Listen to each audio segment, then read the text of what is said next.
In today's video, we got Ben's car, the Super Retro Fox, aka Date Night, at the house, and this thing's popping back through the intake, and we've had enough of it. So we're going to try to diagnose it, fix it in this video. So if your car is a pooting and a popping, hang around, maybe this is a fix for you.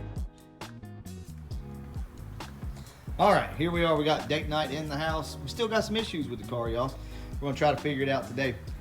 I do want to go over a few of the things that we replaced on the car and explain to you what it's doing. So any of you that have had a Fox body at some point, you've probably run across the problem of the poop pop, whatever you want to call it. It's like it pops back through the intake, especially when the cars are cold and you're trying to drive them around, they'll kind of pop back. So this car's had this problem now for what, over a year? And since then you've had heads replaced, you've had a cam put in it, you've put an upper intake, lower intake, we've replaced the coil, there's a BAP sensor, everything, mass air, TPS, everything's been replaced except for the distributor. So wires. And wires and plugs and everything, plugs, all the stuff. Yeah. So last time I was here, we thought we fixed the problem. Fuel pump, fuel filter, pump. Went to the fuel system on it, thinking that was it. Yep. So I think we've narrowed it down to the distributor itself. We did put a TFI module in it last time and we thought it fixed it. We're going to go ahead and swap out the distributor with the one out of the Calypso over here. We're going to see. So let's see if that fixes the problem. We'll go along for a ride along once we're done and see. Also, we got the Celine's on here. So we did throw some paint on those not too long ago. They look good on the car. Now don't be scared of armor all. Hey, also, don't be scared of some of the axles, because I beat on this thing. You ain't got to spend all that money, guys. Throw some Summit axles in there. You see that? That's budget. Damon, you think this is going to fix it? I don't know. We have to find out. All right, y'all. Let's get after it and see what happens. One other thing before we start pulling this apart, if all you're going to be doing is a distributor change out, pay attention, make a note of the way that the button is pointed. As you can see, it's pointed directly at the nut right here on the back side of the AC. So when we drop this new one in, we won't have to retime it. All we'll have to do is set the timing on it, but we won't be a tooth off if we do it that way. So that's all you gotta do, guys. All right, y'all, we're gonna drive Ben's car. We put the distributor in out of the Retro Fox. That's all we had around. And we're gonna see if that doesn't fix the issue. It's not under wide open throttle that it does it. It's more under park throttle. So we're just gonna drive the car and see. But with that being said, you know we're gonna beat on it. So.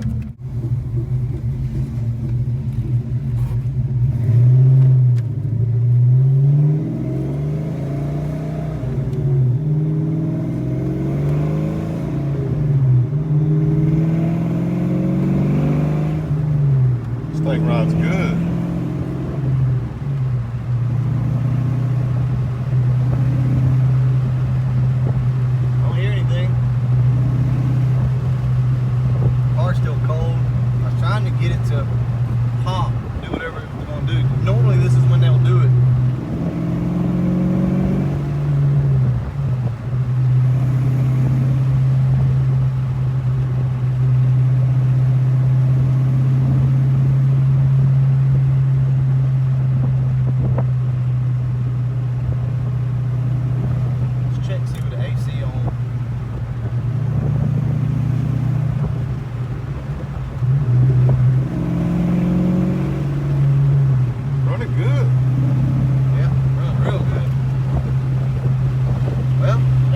Drive around and see how she does. We'll probably, I'll tell you what, let's go down here and let's beat on it one time. All right. But other than that, it seems to be doing fine. But you never really know with these cars when they have this issue. It can arise at any point. A lot of times it's when they're cold. I wish I could explain it to you guys, but it's a pop through the intake. There again, typically it's when it's cold and it'll kind of stutter. So I know you guys can't hear it, but that's what it was.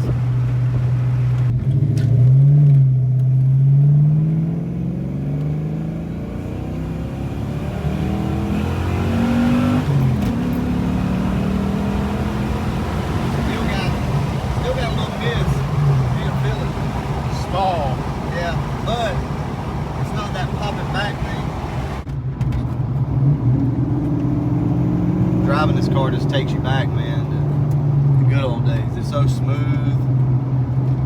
And we used to drive Blue Micah to Birmingham. Yeah, man. You just get in and go. Flowmaster's out in the back. Just smooth, man. You can sit here and talk normally. Good old days. If you guys ever get a chance to find a car like this, really stock, really tight, really clean, and you can afford it, get it. They're that price for a reason, because you get cars like this that are just such nice cars.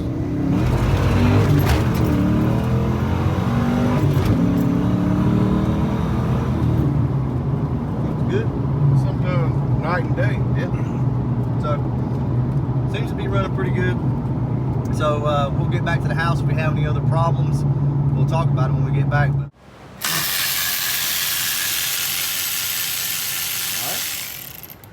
Here you go. My pleasure. Now pull them out. Get your hand and pull them out. it might be hot now. Yeah, it might be a little warm. Throw them in the tray. Throw it in the tray. Throw it in. Pull the next one out. Do the same thing. There you go.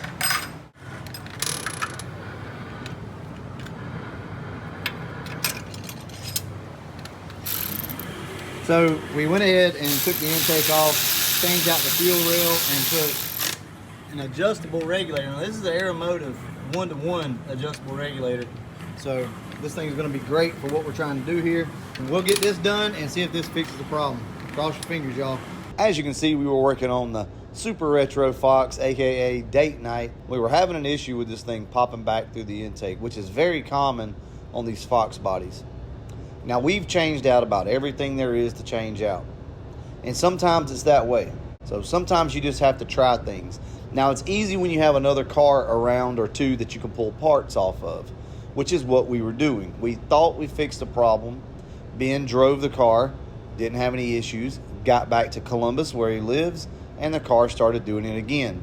So it's not something that's going to happen every single time you drive a car. We've replaced the TFI module. We replaced BAP sensor.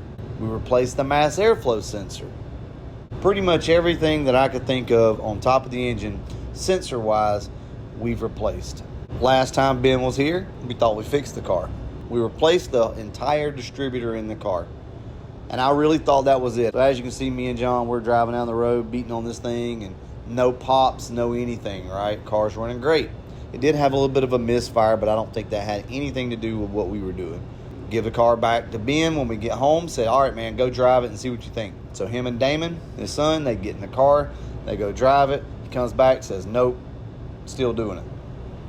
So, okay, the only thing I can think of at this point is going to be fuel related. So we went ahead, pulled the stock regulator off, and put an Aeromotive regulator on this thing. So far, so good, guys. He's back in Columbus. And as far as I know, that has fixed the car. I just want to remind you guys, don't get discouraged. It's not just you.